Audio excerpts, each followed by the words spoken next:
నమస్తే, జిల్లావాణి న్యూస్ కి స్వాగతం. నా పేరు యశ్వంత్. ముందుగా హెడ్లైన్ చూద్దాం. అనకాపల్లి జిల్లా పాకిరపేటలో స్థానిక పంచాయతీ రాజ్ గెస్ట్ హౌస్ వద్ద అంతర్జాతీయ మహిళా దినోత్సవ వేడుకలు ఘనంగా జరిగాయి. ఈ కార్యక్రమంలో నియోజకవర్గ 4 మండలాల డ్వాక్రా మహిళలు, అధికారులు భారీగా పాల్గొన్నారు. ఈ కార్యక్రమం టీడీపీ నియోజకవర్గ అధ్యక్షురాలు రామకుమారి అధ్యక్షత వహించారు. పల్లా విలియం కేరీ యూత్ ఆధ్వర్యంలో పలువురు మహిళలను సాలువాలతో సత్కరించారు.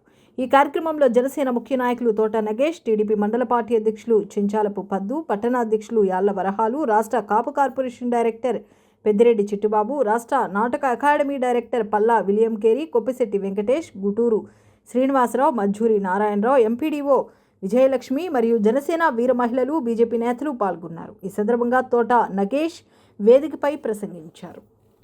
ముందుకి రంగంలో దిగిన ఏకైక మహిళ ఈ నియోజకవర్గంలో ఎవరన్నా ఉందంటే శాంతమ్మని మీరు అందరూ కూడా గర్వంగా వెళ్ళాలి. అంటే ఇందాక చెప్పారు, రాజకీయంగా ముందు ఉండాలంటే భర్తల యొక్క అనుమతులు ఉండాలని. భర్తల అనుమతులు ఉండక్కర్లేదు ఈ రోజుల్లోనే. ఎవరికి వాళ్ళకి ఏంటంటే వాళ్ళు రాజకీయ చైతన్యం చేసి సమాజంలో మార్పు తీసుకురావాలంటే ఎవరికైనా సరే వచ్చే అర్హత ఉన్నది. అది మహిళలు కాదు, మగవాళ్ళు కాదు, ఎవరికైనా సరే వాళ్ళలో స్ఫూర్తి రావాలి. నేను ఈ సమాజానికి సేవ చేయాలి అని వస్తే దానికి ఎవరి సపోర్ట్ అక్కర్లేదు. కొంతమంది తిట్టుతారు ఇంట్లోనే బయటికి వెళ్తుంటేనే.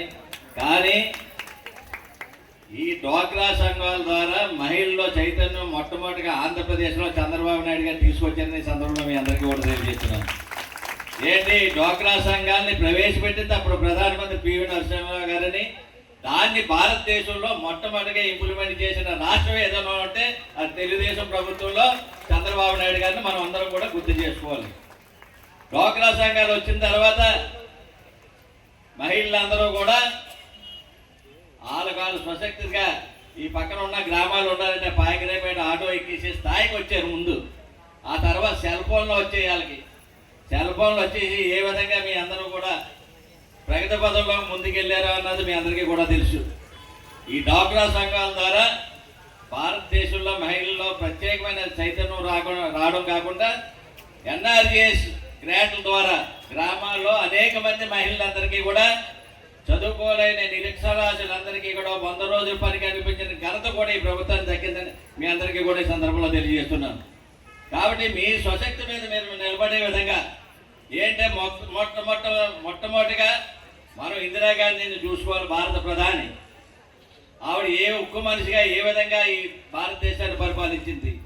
అదేవిధంగా అంతకంటే ముందు జ్యోతిరావు పూలే భార్యని మొట్టమొదటిగా మనం ఈ సందర్భంలో గుర్తు చూసుకోవాలి.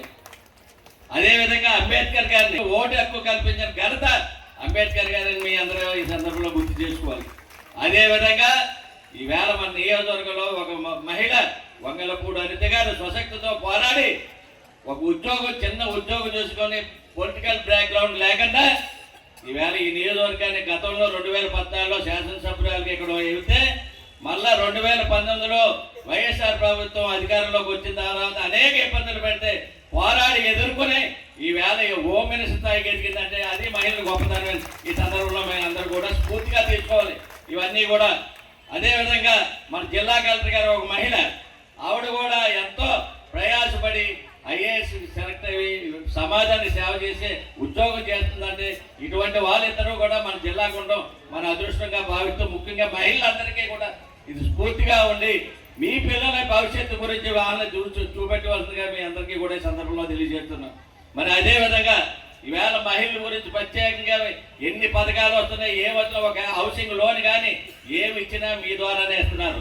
భారత ప్రధాని మోడీ గారు కూడా చెప్పాలంటే ఈవేళ మహిళలకి అనారోగ్యం పాలవ్వకుండా అందరికీ కూడా ఉచిత గ్యాస్ పథకం అందజేసిన ఘనత కూడా ఈ కూటమి ప్రభుత్వం అందని ఈ సందర్భంలో మీ అందరికీ కూడా తెలియజేస్తున్నాం.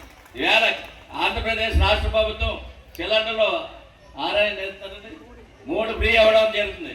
కానీ ప్రతి ఒక్కరికి కూడా ఇంటింటికి గ్యాస్ పథకం ఇచ్చింది మాత్రం ఏంటి, కట్టె పొయ్యిలతోటి చేతిలోనే పెడుతున్నారు అధికారం. ఈ సందర్భం ఇంకా మీరు చెప్తున్నారు మాకు ఏమేమి లేదని వేగంగా మమ్మల్ని తిడుతున్నారు, మగవాళ్ళు ఇంట్లో బయటకు వెళ్తుంటారన్న. ఇంకెంతకంటే ఫ్రీడమ్ ఏంటి మీకు? ఈవేళ సెల్ ఫోన్ కొట్టుకుని వేళ 10 రూపాయలు 5 రూపాయలు కాయగూర కొనాలంటే 5 రూపాయలు ఇస్తే ఆటో ఎక్కేసి తున్నో కొన్నారు కానీ మీ గ్రామంలో కొంటలేదు. అదే చేశాను ఈ సందర్భంలో, అదే మీకు మార్పు అని ఈ సందర్భంలో మీకు తెలియజేస్తున్నా. అవునా కాదా?